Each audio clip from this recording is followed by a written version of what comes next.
Yun. Mahaba pa yung carbon brush. Mahaba pa yan. Wala namang sayad, hindi naman maluwag. Okay naman. Siguro solenoid yung problema o marumi lang to. Kising natin solenoid kung okay pa to. Kasi nalagitikan.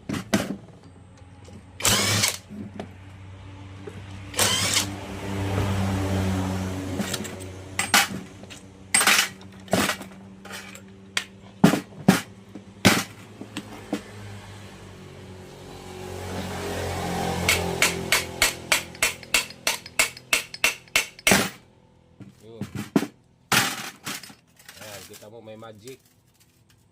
Yun, magic yan. Yan. Linisin mo natin ito ng gasolina.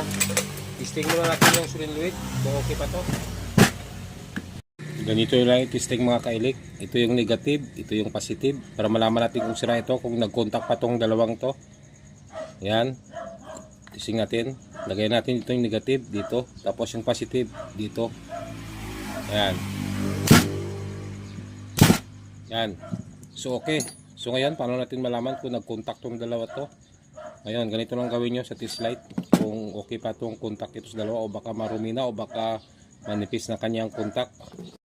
Itong ground, lagay nyo dito.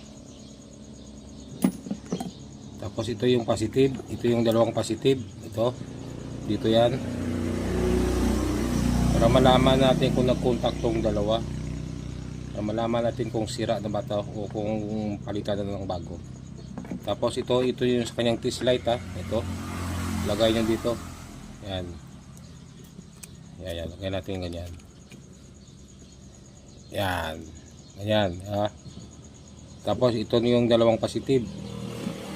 Ito. Testing mo ganyan. Pag umilaw yan, ibig sabihin nagko-contact tong dalawang to. No? Pero pag hindi, ibig sabihin sira yung contact itong dalawa, marumi o palitan na talaga ng bago. Testing natin pag umilaw yan, ibig sabihin okay pa tong solenoid. Buo, nag-contact tong dalawa. Testing ito yung dalawang positive. Ganyan nyo. Yun. So, okay pa tong solenoid, hindi pa to sira. Yes.